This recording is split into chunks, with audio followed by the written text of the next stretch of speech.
0세부터 100세까지 모두 다 책 읽는 다올 책사랑방입니다. 신간이 들어왔어요. 김미경 작가님의 이 한마디가 나를 살렸다. 100번 넘어져도 101번 일으켜 세워준 김미경 작가의 말. 만일 나의 한마디로 용기를 얻었다면 당신은 이미 혼자서도 충분히 일어설 수 있는 사람입니다. 라고 용기를 주고 있네요. 21세기 북스 김미경 지음 이 한마디가 나를 살렸다. 네 파트로 이루어져 있는데요. 첫 번째, 내 마음을 살린 한마디.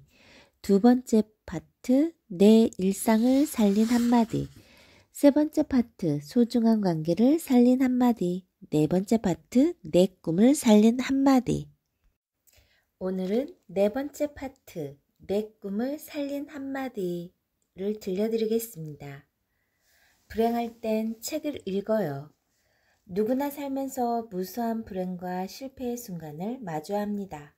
그 중에는 삶을 놓아버리고 싶을 만큼 너무 큰 불행도 있어요. 저도 1997년 외환위기 때 심각한 순간을 경험했어요. 결혼 7년 만에 겨우 장만한 집도 잃고 수중에 돈 한 푼 없이 지방으로 내려가 전전긍긍하며 살아야 했죠. 그때 저는 사람이 돈 때문에 궁지에 몰리면 죽음을 생각할 수도 있다는 사실을 처음 알았어요. 여기서 핸들을 꺾어서 중앙선을 침범하면 간단하게 죽을 수도 있겠구나. 저도 모르게 이런 생각을 하고 있더라고요. 그만큼 뼈아프게 힘들었던 시간이었죠. 그때 제가 뭘 했는지 아세요? 이 악물고 책을 읽었어요. 끊임없이 생각하고 수없이 고민하며 책을 썼어요. 그 책은 베스트셀러가 됐고 저는 다시 강단에 설 수 있었습니다. 어떻게 이런 일이 가능했을까요? 사람은 불행한 순간에 하나의 운이 풀리기 때문이에요. 가장 최고치로 몰입할 수 있는 힘이요.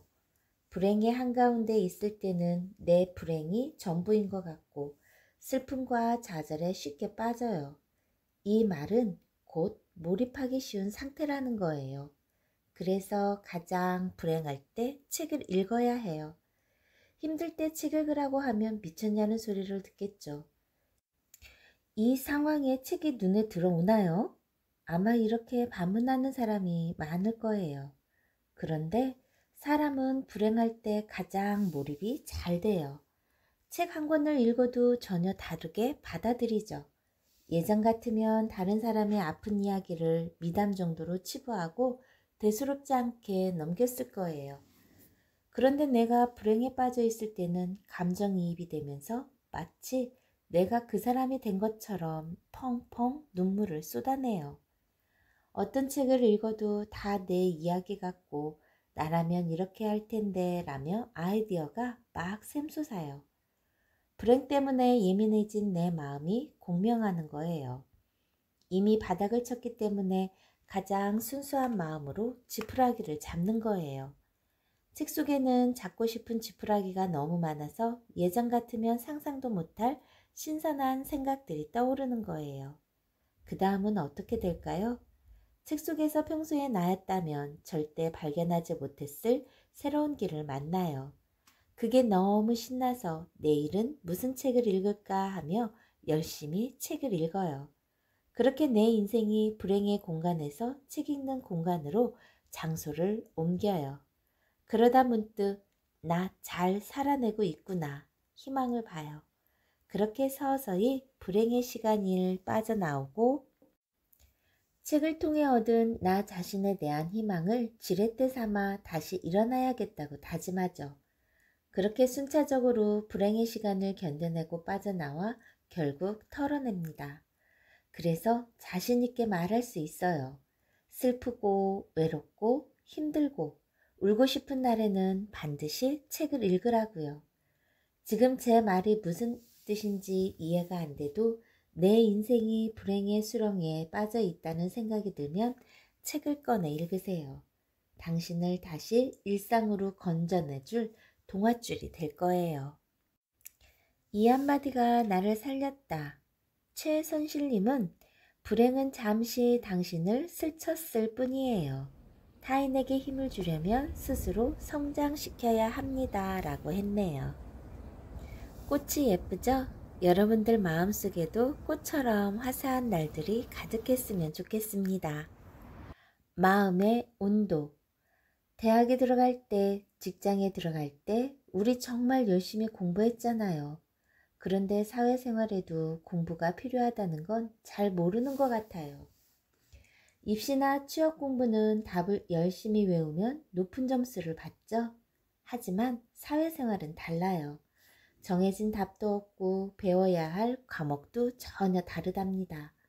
나와 생각이 다른 사람, 나보다 나이가 많은 사람, 나보다 앞서 나간 사람, 나보다 많이 깨달은 사람 등 사회에서 만나게 되는 다양한 사람들에게 무엇을 어떻게 배워야 할지 누구도 가르쳐 주지 않아요.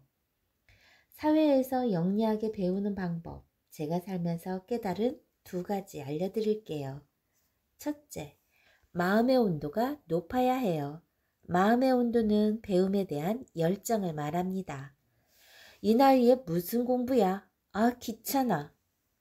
꼰대한테 무슨 말을 들으라는 거야? 아, 짜증나. 이렇게 말하는 사람은 마음의 온도가 극히 낮아요. 반면 저 사람과 만나면 재미있겠다. 아, 신난다. 미리 공부하고 가면 더 많은 걸 배울 수 있겠지? 와, 나도 설레는걸. 이렇게 말하는 사람은 가장 높은 온도의 열정을 가지고 있는 거예요. 사회에서 잘 배우고 익히는 사람은 무언가를 본격적으로 공부하거나 새로운 사람을 만나기 전에 마음의 온도가 높아요. 내가 잘 해낼 수 있을지, 얼마나 재미있을지 두려움, 호기심, 설렘과 떨림으로 가득하죠. 그래서 마음의 온도가 높은 사람은 누가 시키지 않아도 예습을 하고 복습을 합니다. 또 잘 배우고 익히는 사람은 글자로만 배우지 않아요. 눈으로 보고 귀로 듣고 행동을 따라하면서 자신의 온몸을 열고 받아들여요. 스승 입장에선 하나라도 더 알려주고 싶은 제자일 거예요. 둘째, 잘 배우고 익히는 사람은 열심히 메모합니다. 빛보다 빠른 속도로 수첩을 꺼내서 한마디라도 놓칠세라 상대방의 말을 받아 적어요. 나보다 20살 많은 스승을 만날 때 싹수 있게 보이는 방법이 뭔지 아세요? 수첩을 꺼내서 메모하는 거예요. 수첩을 꺼내고 받아 적는다는 건 그 사람을 존경한다는 뜻이에요. 따라서 배우고 싶고 인정한다는 뜻이에요. 나이 많은 어른들에게 최고의 리액션은 받아 적는 거예요. 내 말이 받아 적을 정도로 괜찮은가? 마음이 흐뭇해지면서 받아 적는 사람에게 눈길이 갈 수밖에 없어요. 원하는 배움도 이루고 스승과의 관계까지 확실하게 다지는 방법이에요. 사회생활에서 남과 다른 배움을 얻고 싶은가요? 그렇다면 예습과 복습으로 마음의 온도를 높이세요. 그리고 수첩을 꺼내 받아 적으세요. 이 2가지만 잘해도 배움과 스승, 2마리 토끼를 잡을 수 있을 거예요. 풍경들이 마음에 와닿는 분들이 있으시다면 홍성 보령 8경 중에 속동 전망대가 있어요. 이곳에는 바다도 볼 수 있고 마음이 답답할 땐 조금 가서 탁 트이는 기분을 느끼고 올 수 있는 곳이기도 합니다. 이 한마디가 나를 살렸다. 경쟁에서 이기는 방법. 2년 전 유튜브를 막 시작했을 때 어떤 분이 자신도 아이들을 위한 영어 채널을 만들고 싶다고 하더라고요. 저는 너무 좋은 아이디어 같다며 적극 응원했어요. 1년쯤 지나 다시 만나게 됐는데 이번엔 이런 하소연을 하는 거예요. 요새 너도 나도 다 유튜브를 하는데 지금 시작하면 너무 늦은 거 아닐까요? 이미 레드오션이 되셔 제가 파고 들어갈 틈이 없을 것 같아요. 결국 그분은 지금도 유튜브를 안 하고 있어요. 많은 사람들이 새로운 일에 도전하려고 할 때 이런 걱정을 많이 해요. 이미 늦은 게 아닐까? 저곳에 내 자리가 있을까? 안타깝지만 이 세상에 텅텅 빈 시장은 존재하지 않아요. 될 만하다 싶으면 출퇴근 시간 지하철처럼 발 디딜 틈도 없이 북적거려요. 그렇다고 지하철을 안 탈 건가요? 빈자리가 생길 때까지 기다렸다 타도 괜찮은 건가요? 아니잖아요. 일단 지하철을 타겠다고 마음먹었으면 어깨부터 밀어놓고 몸을 구겨서라도 지하철 안에 발을 디뎌야 해요. 아무리 사람이 많아도 조금씩 눈치를 보면서 나 한 명 설 자리를 만들어야 해요.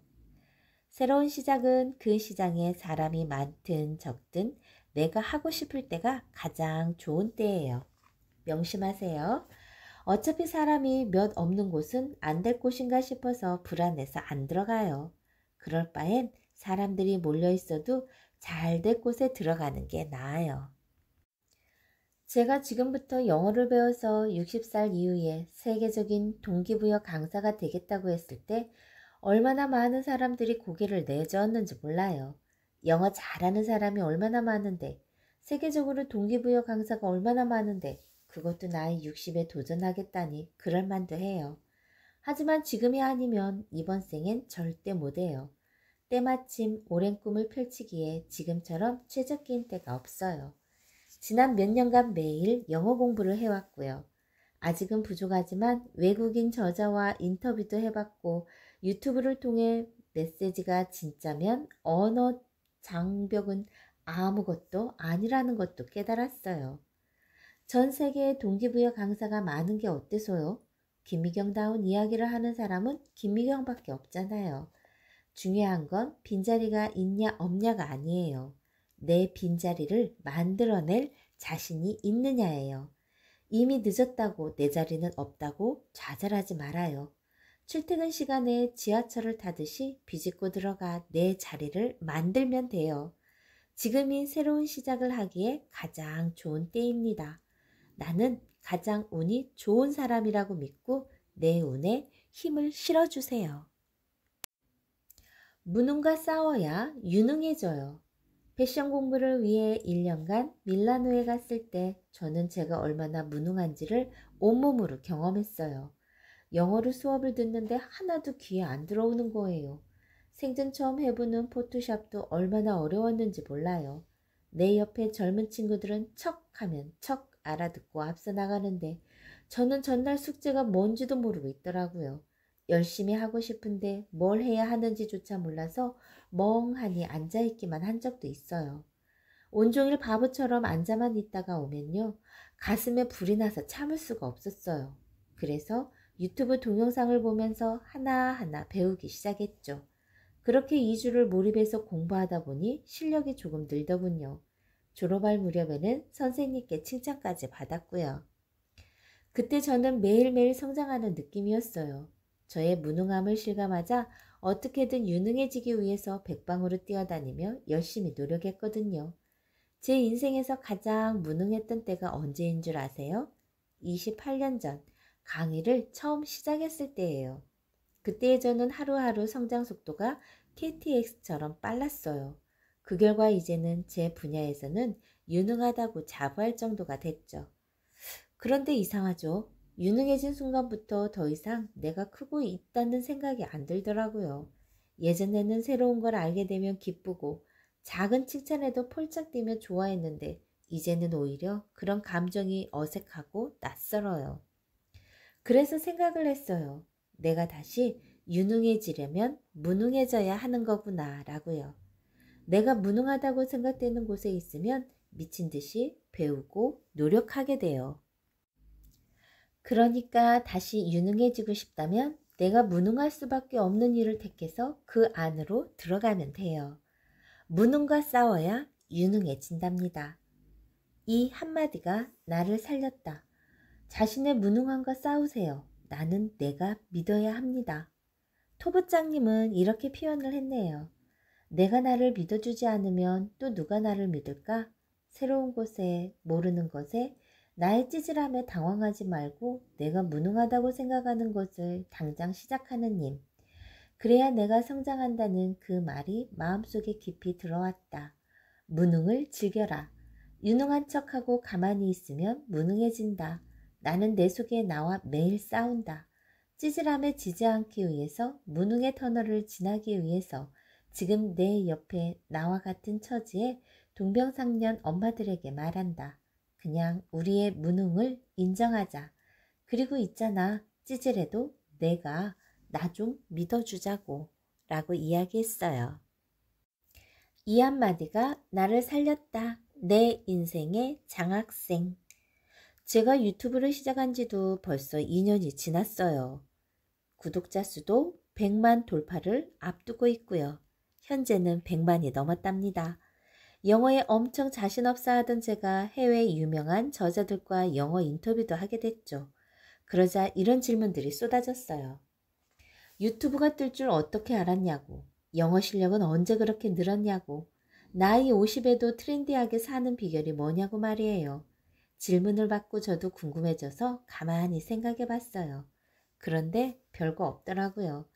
저는 60살 이후 전 세계를 무대로 강의하겠다는 꿈을 꾸기 위해 수년 전부터 매일 조금씩 영어 공부를 해왔어요. 그러다 우연히 강연장에서 유튜버 도티를 만나 유튜브라는 플랫폼의 가능성을 알게 된 거예요. 제가 무슨 성견지명이 있어서 유튜브의 시장성을 꿰뚫어 봤겠어요. 그 전부터 내 콘텐츠를 담기에 가장 최적인 공간을 찾고 있다가 우연한 기회에 그게 유튜브라는 걸 깨달은 거예요.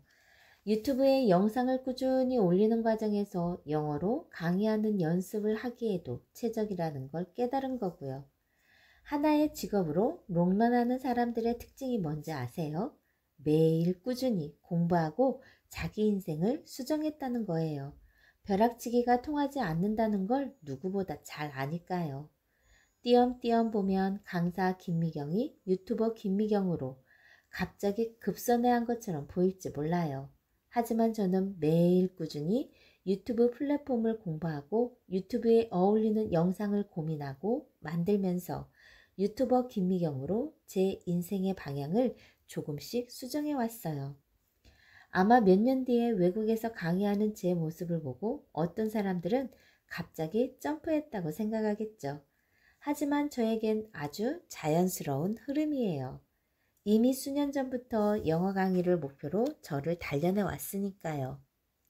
이 세상에 그 어떤 성취도 갑자기 존재하지 않아요. 매일 조금씩 꾸준히 공부하고 노력하며 수정하는 과정을 거쳐야 비로소 내가 원하는 성공과 만날 수 있어요. 처음 시작이 어렵지 한번 해보면 아무것도 아니에요. 일단 내가 원하는 길을 걷기 시작하면 그 길 위에서 무엇을 어떻게 해야 할지 방향이 보여요. 그걸 이정표 삼아 조금씩 노력하고 수정하다 보면 되는 거죠. 내 꿈의 가장 성실한 사람, 내 인생의 장학생으로 살자고요. 지금 보이는 풍경은 충남 보령시에 있는 오천항 모습입니다. 이 한마디가 나를 살렸다. 당신은 사업 체질이 아니에요. 요즘 취업이 만만치가 않죠? 아무리 열심히 스펙을 쌓아도 취업 문뚫기가 하늘의 별 따기보다 어려워요. 그래서 많은 청년들이 이런 생각을 하는 것 같아요. 어차피 퇴사 후 치킨집이라면 굳이 힘들게 직장에 들어갈 필요 없이 또는 적성에 안 맞는 직장을 계속 다니느니 지금 바로 창업을 하는 게 낫다고요. 하고 싶은 일이 명확하다면 굳이 취업 안 해도 돼요. 자기 비전이 확실하다면 창업이 더 빠른 길일 수도 있어요.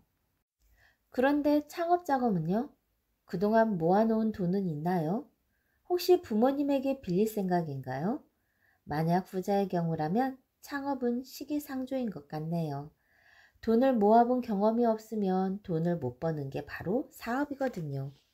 사업 체질인 사람은 자금을 마련하는 경로부터 달라요. 아무리 적성에 안 맞아도 꾹 참고 직장을 다녀요. 월급의 80%를 저축하며 악착같이 돈을 모으죠. 목표 금액을 달성할 때까지 절대 일을 그만두지 않아요. 단순히 돈만 모으는 게 아니에요. 하기 싫은 것도 참고 해내는 능력, 나와 안 맞는 사람과 함께 일하는 능력, 갈등이 생겼을 때 문제를 해결하는 능력, 이처럼 사업가에게 필요한 다양한 역량을 모아나가는 거예요. 돈 주고도 살 수 없는 사회 경험을 쌓아가는 겁니다. 자기 힘으로 돈을 모았다는 건 남의 돈이 귀한 걸 안다는 거예요. 남의 돈이 귀한 줄 알아야 남의 돈을 벌 자격이 생깁니다. 사업하겠다고 부모님한테 돈 달라고 조른다면 당신은 사업 체질이 아닙니다. 이 한마디가 나를 살렸다. 직장인이라면 누구나 떠올려 본 질문. 나는 직장 체질일까? 사업 체질일까? 직장인이라면 누구나 떠올려 본 질문일 거예요. 업무 강도는 계속 높아지는데 월급은 몇 년째 그대로이고 앞으로 몇 년 더 일해봤자 승진도 어려울 것 같고 어차피 적성에도 안 맞는데 때려치우고 사업이나 해볼까? 아마 많은 직장인들이 이 말에 고개를 끄덕거릴 거예요. 직장생활 몇 년 해보니까 사업에도 잘할 것 같죠? 직장생활보다 돈을 더 편하게 벌 수 있을 것 같죠? 아이디어 몇 개만 사업화해도 돈을 잘 벌 것 같죠? 그런데 현실은 안 그래요. 직장생활과 사업은 차원이 다른 영역이에요. 내가 직장 체질인지 사업 체질인지 궁금한가요? 그럼 한 가지 기준만 통과하면 돼요. 나는 이 일을 위해 내 인생을 헌신할 수 있는가? 만약 헌신이라는 단어에 조금이라도 머뭇거렸다면 당신은 사업할 체질이 아닌 거예요. 저에겐 강의가 삶이고 삶이 곧 강의예요. 하루 24시간을 내가 괜찮은 강사가 되는 데 쓰는 게 하나도 안 아까워요. 강의로 번 돈을 더 좋은 강의를 위해 쏟아부어도 그 돈이 전혀 아깝지가 않아요. 몸은 힘들고 고달픈데 마음은 신나고 재밌어요. 내가 괜찮은 강사가 되어가는 과정이 그렇게 기분 좋고 뿌듯할 수가 없어요. 진짜 사업 체질은 일과 삶을 구분하지 않아요. 돈과 시간 모두를 쏟아부어도 아까워하지 않아요. 내 일에 헌신하는 것과 내 인생에 헌신하는 게 다르지 않아요. 일이 곧 삶이고 삶이 곧 일이랍니다. 내가 강의를 대충 좋아하면 사람들도 대충 좋아하지 않겠어요? 내가 일에 미쳐 있어야 남들도 미치게 만들 수 있어요. 더 많은 사람이 내 일에 미치게 만들어야 돈을 벌 수도 있고요. 헌신하지 않으면 불가능한 일들이죠. 혹시 일에 내 시간을 쓰는 게 아까웠던 적이 있나요? 하마터면 열심히 일할 뻔해서 가슴을 쓸어내린 적이 있나요? 그렇다면 제가 명확한 답을 드릴게요. 당신은 직장 체질이에요. 이 한마디가 나를 살렸다. 나만의 콘텐츠를 만들려면 새로운 사업을 고민하고 있나요? 백전백승 아이템을 찾고 있나요? 그렇다면 반드시 공부해야 할 두 가지가 있어요. 하나는 나에 대한 공부이고 다른 하나는 현재에 대한 공부입니다. 둘 사이의 교차점에 돈을 벌 수 있는 비법이 숨어 있어요. 나를 알고 적을 알면 백전백승이라고 하잖아요.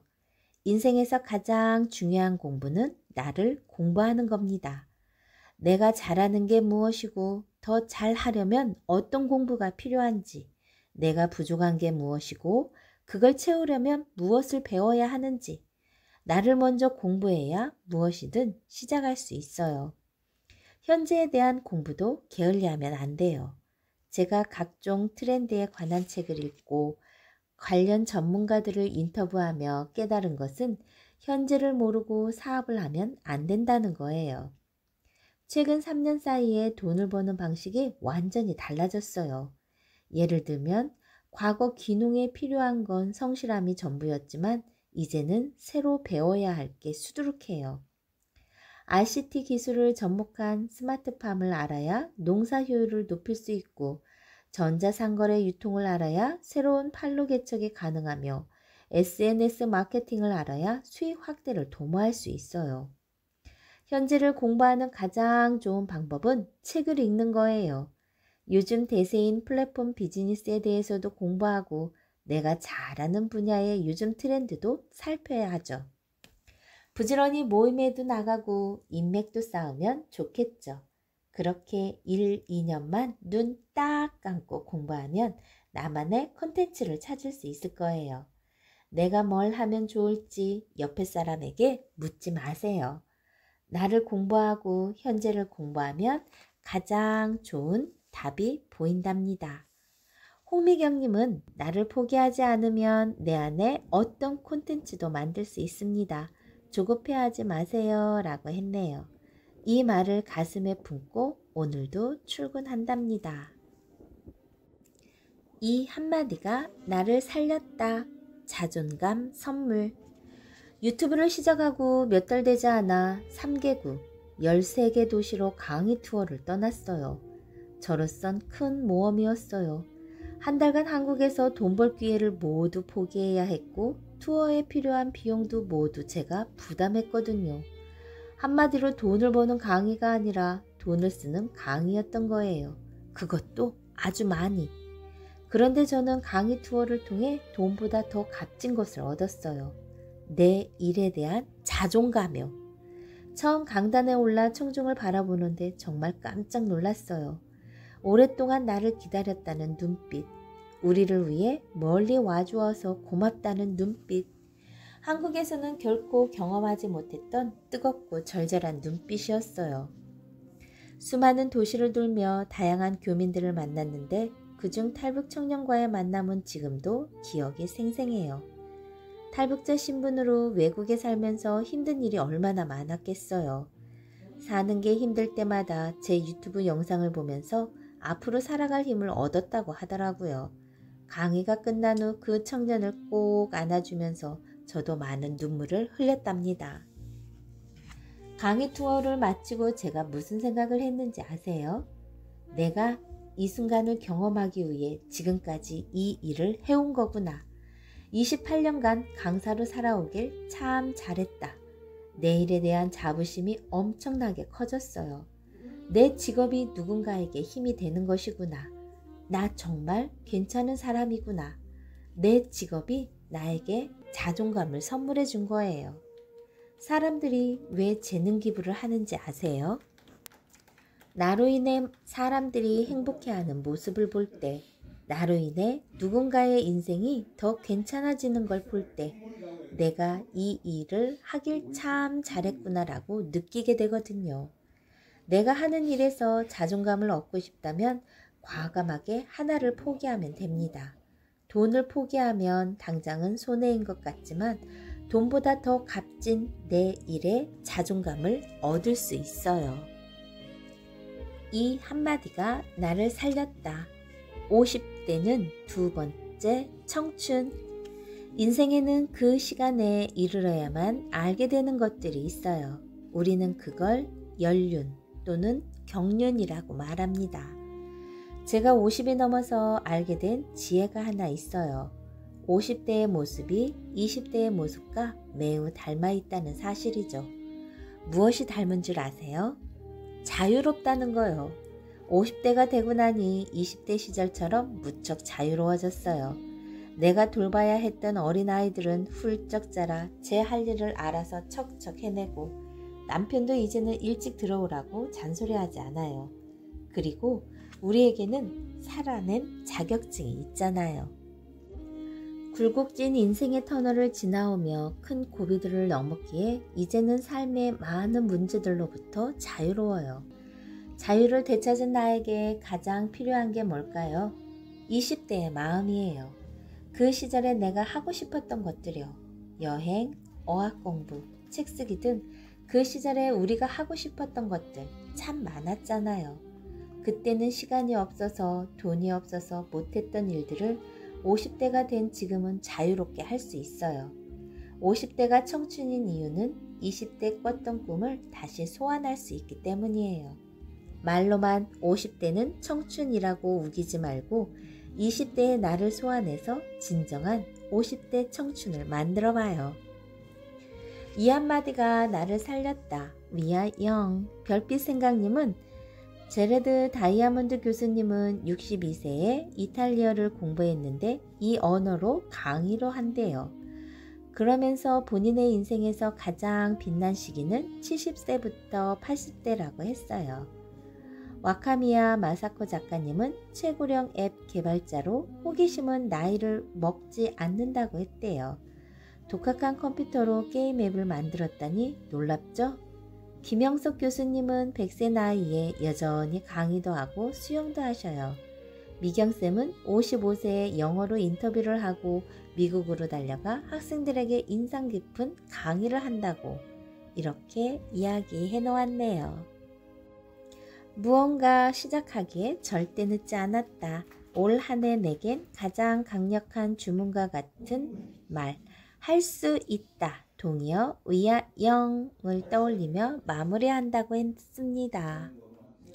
이 한마디가 나를 살렸다. 나이 들수록 놓치지 말아야 할 3가지. 하루는 강연에서 이런 질문을 던졌어요. 앞으로 5년 안에 무엇 하고 싶으세요? 안타깝게도 정확하게 답하는 분들이 거의 없더라고요. 엄마들은 나 자신을 위한 선택보다는 가족 중심의 선택을 해요. 모든 선택에서 자기 자신을 뒷전으로 밀어버리죠. 그래서 내가 뭘 하고 싶은지, 뭘 좋아하는지를 생각할 겨를이 없어요. 40대, 50대 여자들이 나이 들수록 놓치지 말아야 할 3가지가 있어요. 저는 이 3가지 방법을 꼭 권해드리고 싶어요. 첫째, 단 하루라도 나를 위한 여행을 혼자 떠나보세요. 그 길 위에서 한 번도 만나보지 못했던 나를 발견해보세요. 혼자 있는 시간에만 떠오르는 생각들이 있거든요.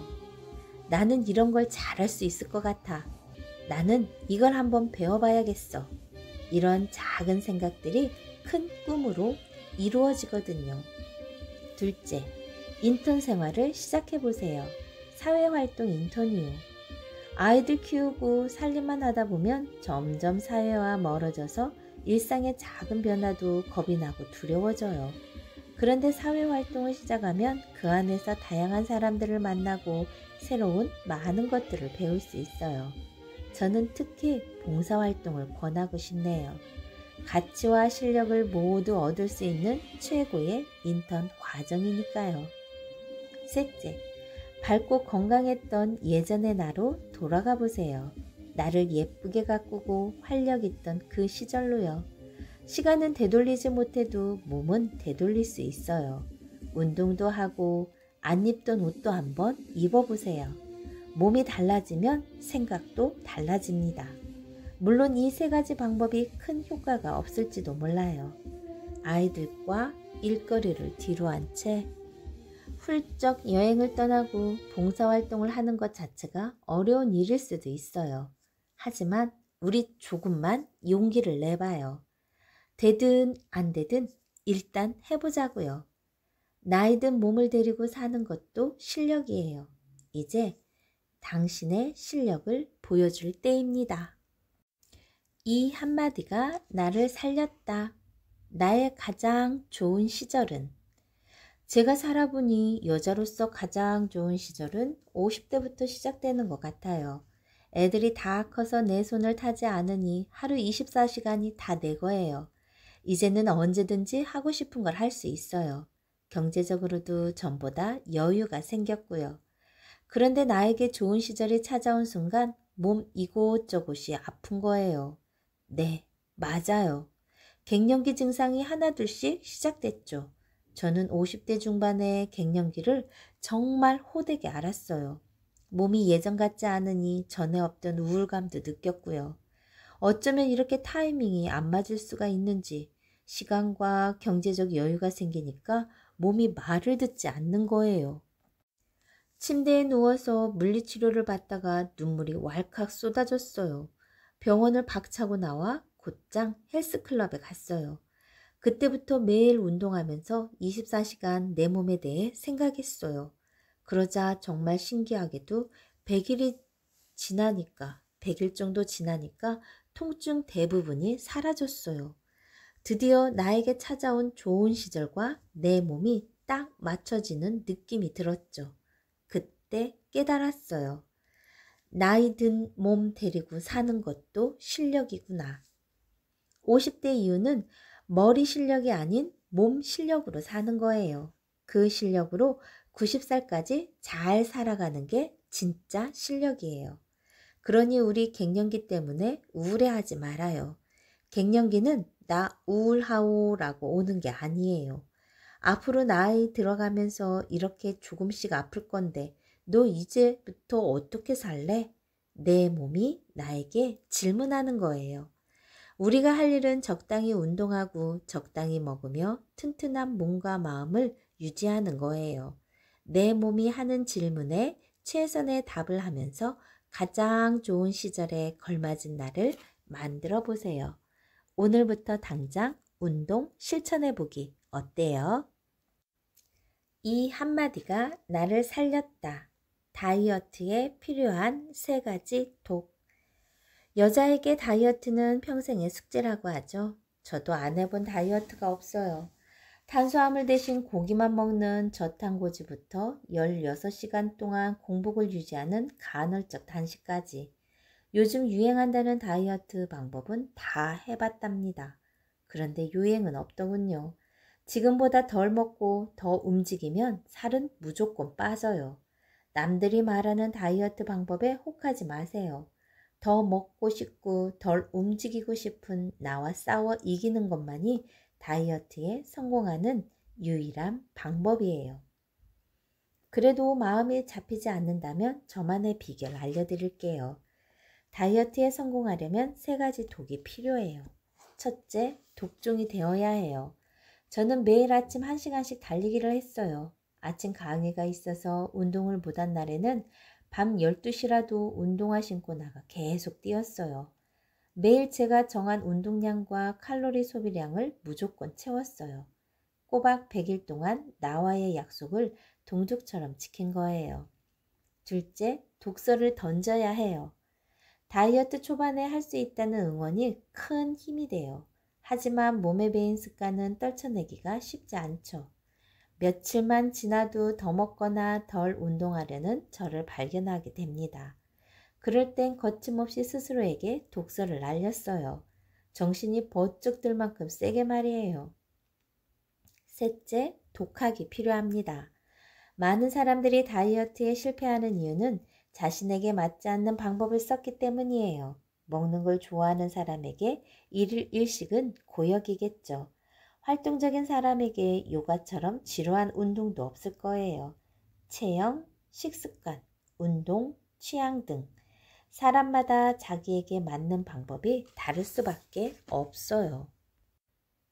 나에게 맞는 방법을 찾아내려면 공부가 필요합니다. 다이어트 공부 말고 내 몸에 대한 공부 말이에요. 남에게 물어보지 마세요. 나에게 맞는 다이어트 방법은 내가 제일 잘 알거든요. 이 한마디가 나를 살렸다. 내 인생의 베스트 타이밍. 아이가 어려서 원하는 일을 못해 속상해요. 젊은 엄마들이 많은 강연에서 자주 듣는 질문입니다. 풀타임으로 본인이 진짜 원하는 일을 하고 싶은데 아직 어린아이를 맡길 데가 없어서 꿈을 포기하는 엄마들이 많아요. 설사 파트타임으로 일을 하게 되더라도 일과 아이 중 하나를 택해야 하는 상황이 되면 여지없이 아이를 선택합니다.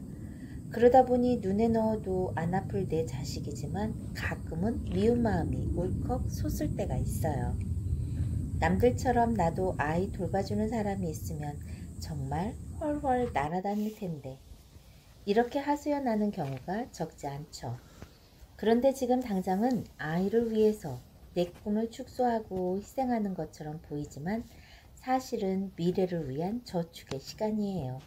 내 시간을 지금 눈앞에 내 아이와 나눴으면은요. 어렸을 때 아이를 정성 들여 키우면요. 아이가 자신의 길을 스스로 잘 찾아가요. 엄마의 사랑과 시간을 먹고 자란 아이는 다 크면 엄마가 손댈 일이 잘 안 생겨요. 아이가 엄마를 찾는 시간은 정해져 있어요. 아이가 커갈수록 아이에게 넘어졌던 나의 시간이 온전히 나를 위한 시간으로 다시 되돌아와요. 그 시간을 기다리는 게 너무 어렵다는 거 잘 알잖아요. 다른 사람들은 앞으로 달려나가며 커리어를 쌓는데 나만 뒤처지는 게 아닌가 조바심도 날 거예요. 사실 저도 그랬어요. 아이 셋 키우면서 강의로 돈은 벌었지만 정작 제가 하고 싶은 일은 할 여유가 없었죠. 옷 만드는 일, 영어 공부 같은 거요. 그런데 어느 순간 그 일들을 해낼 충분한 시간이 생기더라고요. 인생은 타이밍이라는 말이 있죠. 당장 하고 싶은 일을 못하게 되면 적절한 타이밍을 놓친 게 아닐까 싶겠지만 제가 살아보니 꼭 그렇지만은 않더라고요.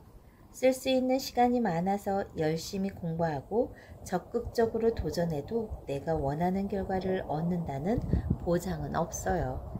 반대로 아이와 시간을 나눴으면서 틈틈이 하고 싶은 일을 조금씩 한 것만으로도 인생을 바꿀 최고의 기회가 찾아올지도 몰라요. 그 일을 하기에 가장 적절한 베스트 타이밍은 내 뜻대로 조율할 수 있는 게 아니거든요. 그러니까 지금 아이 때문에 시간이 없다고 너무 속상해할 필요는 없어요. 좌절하고 포기하지도 말아요. 나를 위해 쓰지 못하는 지금 이 시간이 차곡차곡 저축되고 있다고 생각하세요. 스스로를 믿고 기다려주세요. 그 기다림의 끝에 반드시 나만의 베스트 타이밍이 자리하고 있을 거예요. 꿈은 남는 시간에 이루어지는 것이 아니라 시간을 만들어서 이루는 것입니다. 이 한마디가 나를 살렸다. 리더의 조건. 나이 들어 살다 보면 여기저기 모임에서 리더 역할을 맡게 될 일이 자주 생기죠. 아파트 부녀회장이나 다양한 모임에서 사무총장, 조장 등을 권유받을 때가 있잖아요. 그런데 선뜻 하겠다고 나서는 경우는 많지 않은 것 같아요. 이미 경험해 봤거든요. 기분 좋은 건 잠깐이고 책임져야 할 일은 많은데 조금만 실수해도 좋은 소리 못 듣는다는 걸요. 저는 어떤 줄 아세요? 웬만하면 해요. 리더가 되거나 리더 뒤에서 뒷담화를 하거나 어차피 둘 중 하나니까요. 그럼 리더가 되는 편이 훨씬 낫잖아요. 리더를 하면 좋은 점이 뭔지 아세요? 자이든 타이든 두 가지 마음이 생긴다는 거예요. 첫째, 긍휼한 마음이에요. 내가 더 이해하고 먼저 잘 해줘야겠다는 마음이요. 어느 조직이든 잘 어울리지 못하고 겉도는 사람들이 있기 마련이죠. 또 자기 주장이 너무 강해서 습관적으로 갈등을 일으키는 사람이 있는가 하면 사람들을 부추겨서 뒷담화를 주도하는 사람도 있어요. 모임의 일원일 때는 그냥 외면하면 돼요. 무시하거나 거리를 둬도 문제가 없어요. 하지만 리더가 되면 이건 내 문제가 돼요. 내가 먼저 다가서서 친해지려고 노력하고 나와 다른 사람을 이해하려고 애쓰게 되는 거죠. 그럼 어떻게 되는 줄 아세요? 품성이나 인성 같은 됨됨이가 옆으로 확장돼요. 종지 그릇만 했던 마음이 대야처럼 넓어지고 내 가족 이외의 많은 사람들을 품을 수 있게 돼요. 마음품이 넉넉한 리더가 되는 거예요. 둘째, 단호한 마음이에요. 모두를 위해 내가 희생하고 앞장서겠다는 마음이요. 조직을 이끌다 보면 수없이 많은 의사를 결정하게 돼요. 모두의 의견이 하나로 모이면 더없이 좋겠지만 여러 갈래로 나뉘거나 찬반 논쟁이 뜨거울 때가 있기 마련이죠. 그럴 때 리더는 단호하게 결정하고 밀어붙여야 해요. 남들이 머뭇거릴 때 모두를 위한 정확한 판단을 하고 모두가 주저할 때 앞장서서 끌고 나가는 단호함이 필요하죠. 이 과정에서 사람들에게 미움을 받게 될 수도 있어요. 누군가는 뒤에서 험담을 늘어놓기도 하겠죠. 혹은 잘못된 판단으로 책임질 일이 생길 수도 있을 거예요. 하지만 그 모두를 끌어안는 게 진짜 단호함이죠. 아무리 큰일도 의연하게 대처하는 진짜 리더가 되는 거예요. 제가 생각하는 리더의 정의가 뭔지 아세요? 우연히 억지로 맡아서 자기도 모르게 탁월해지는 거예요. 내 안에 탁월함을 꺼내고 싶다면 리더의 두 가지 마음을 키워보세요. 리더의 두 가지 마음. 첫째, 긍휼한 마음. 내가 더 이해하고 먼저 잘 해줘야겠다는 마음. 둘째, 단호한 마음. 모두를 위해 내가 희생하고 앞장서겠다는 마음. 두 가지 마음이었습니다. 이 한마디가 나를 살렸다. 탁월한 선택을 위한 3단계. 살다 보면 한 번의 결정으로 인생의 많은 것이 뒤바뀌는 중요한 선택을 해야 할 때가 있어요. 그런데 의외로 많은 사람들이 바쁘다는 이유로 생각할 시간적 여유가 없다는 이유로 큰 고민 없이 즉흥적으로 결정을 합니다. 저도 바쁘게 움직이는 일정 안에서 끊임없이 수많은 결정과 선택을 하고 있는데요. 그때마다 탁월한 선택을 위해 저만의 3단계 노하우를 적용하고 있어요. 첫째, 고민거리를 생각 주머니에 넣고 수시로 계속 떠올려요. 주머니를 계속 꺼내보고 만져보고 하다 보면 그 고민을 풀어갈 수 있는 조각들이 하나둘 나오고 어느 순간 마치 퍼즐처럼 조각이 순식간에 맞춰지더라고요. 생각 주머니를 계속 꺼내보면은요, 문제가 입체적으로 재구성되면서 내 생각의 흐름이 시각적으로 한눈에 펼쳐져요. 이제 중간쯤 왔구나. 2, 3일만 더 고민하면 답이 나오겠구나. 이렇게 고민의 흐름이 구체적으로 보이는 거죠. 만약 이렇게 안 하고 대충 설렁설렁 고민하다가 시간이 임박해서 결정하잖아요. 그럼 그 고민과 내 몸이 하나가 된 적이 없기 때문에 나와 가장 거리가 먼 결정을 해요. 반드시 후회할 판단을 하게 되더라고요. 둘째, 할 일 목록, to-do 리스트를 만들어요. 회사에서도 중요한 프로젝트를 추진할 때 팀을 만들잖아요. 물론 팀원은 저 혼자지만 내 결정을 현실로 만들어낼 구체적인 계획과 투입해야 할 에너지와 시간을 계산해요.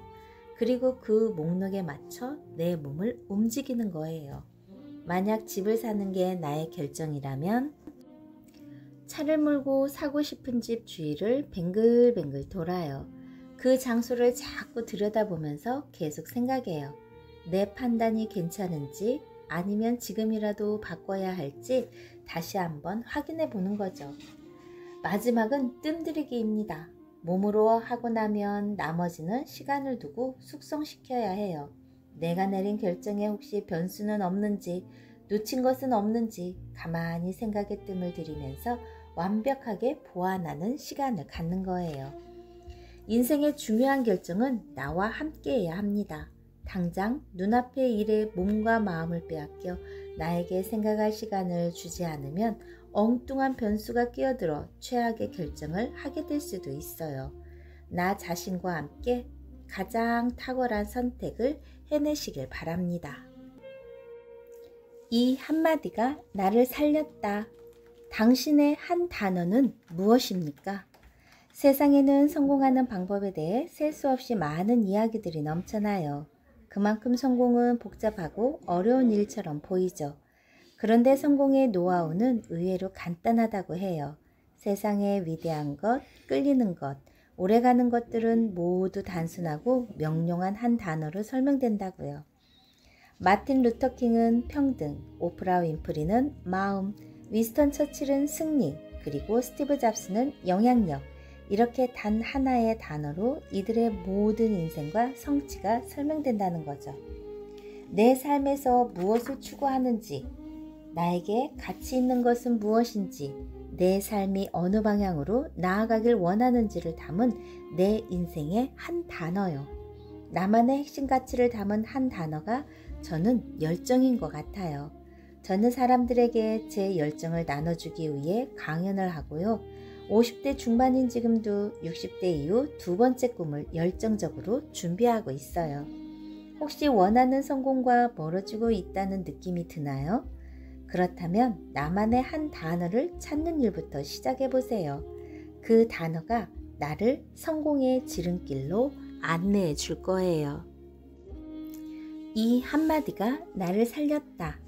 넌 괜찮은 사람이야. 제 본업은 강사지만 저는 강의 외에도 정말 여러 가지 일들을 하며 살아왔어요. 제가 스스로에게 요청한 일들이 너무 많았거든요. 미혼 엄마들을 위한 패션쇼, 책 쓰기, 월드 투어, 그리고 유튜브와 MK 유튜브 대학까지 전부 다 제가 스스로에게 시켜서 한 일들이에요. 아무도 저의 등을 떠밀거나 시키지 않았죠. 해보지 않은 일들도 무모하게 버리면서 저는 한 번도 두렵지 않았을까요? 무섭지 않았을까요? 왜 아니겠어요. 새로운 일을 추진할 때마다 하루에도 몇 번씩 제 생각을 뒤엎고 취소하고 싶을 때가 많았어요. 내가 과연 해낼 수 있을까? 사람들이 뒤에서 뭐라고 수군대지 않을까? 도대체 이 일을 무슨 배짱으로 시작한 거지? 엄청난 후회와 걱정, 두려움이 몰려왔어요. 그런데요, 스스로 버린 일을 마침내 해내고 집으로 돌아오면 무슨 생각이 드는 줄 아세요? 미경아, 네가 해냈어. 너 진짜 대단한 사람이야. 만약 다른 사람들이 요청하는 일만 했다면 지금의 제 모습은 많은 것이 달라졌을 거예요. 제가 자발적으로 시작한 일들을 성취해 나가면서 김미경이라는 사람이 새롭게 완성되고 있는 거죠. 지금 혹시 내가 과연 해낼 수 있을까라는 가짜 두려움에 시달리고 있다면 기어이 해내세요. 그리고 진짜를 만나세요. 그 진짜 안에 선물이 들어있어요. 넌 괜찮은 사람이야 라는 메시지 말이에요. 이 한마디가 나를 살렸다. 꿈을 현실로 만드는 법. 여러분은 꿈이 뭐라고 생각하시나요? 저는 꿈에 대해 이렇게 정의를 내려요. 꿈은 나를 사랑하는 마음의 꿈틀거림이라고요. 꿈을 만드는 가장 기본적인 원동력은 내가 나를 사랑하는 마음이거든요. 내가 나를 사랑하면은요, 올해는 이런 걸 한번 해보면 좋겠다. 내가 이런 사람이 되면 좋겠다 하는 나를 위한 마음의 꿈틀거림이 생겨요. 전 이 꿈틀거림을 꿈이라고 불러요. 그런데 꿈틀거리기만 하고 아무것도 안 하면 그건 정말이지 그냥 꿈에 머물러요. 꿈은 실체가 있는 현실로 만들어야 비로소 의미가 생기는 거죠. 꿈을 현실로 만들기 위해 제가 자주 쓰는 방법이 있어요. 조금 무식한 방법 같지만 정말 유용하죠. 우선 필요한 시간을 정해요. 저는 제가 영어로 강의를 할 수 있을 때까지 1년의 공부 시간이 필요하다고 계산했어요. 그 다음엔 나의 1년 365일, 그 매일의 하루 안에 내가 바라는 꿈의 내용을 넣어요. 저는 시간을 종종 공간으로 바꿔서 보곤 해요. 하루 24시간을 24개의 블럭으로 생각하는 거예요. 이 중 8개는 잠자는 일로 사라져버려요. 또 다른 8개의 블록은 일하는 데 쓴다고 치죠. 그럼 이제 블록이 8개 남아요. 새끼 밥 먹고 인간관계를 유지하는 일에 최대 5개를 쓴다고 하면 남는 블록은 3개 뿐이죠. 아무리 많이 남겨도 블록은 3개예요. 제가 영어 강의라는 멋진 성을 쌓는데 블록이 적어도 1000개 내에는 있어야 할 것 같지 않나요? 다시 말해 매일 블록 3개씩은 쌓아야 내가 그 성을 쌓을 수 있다는 계산이 나오는 거죠. 이때부터 저는 매일 블록 3개를 쌓으려고 애를 쓴답니다. 자기 전에도 생각합니다. 내가 오늘 영어 공부 3시간은 했나? 하고요. 만약에 모자라면 어떻게든 3시간을 채워요. 할 수 없이 수면 블록에서 한두 개를 빼오는 거죠. 이게 제가 꿈틀거리는 내 안의 꿈을 실체가 있는 현실로 만드는 방법이에요.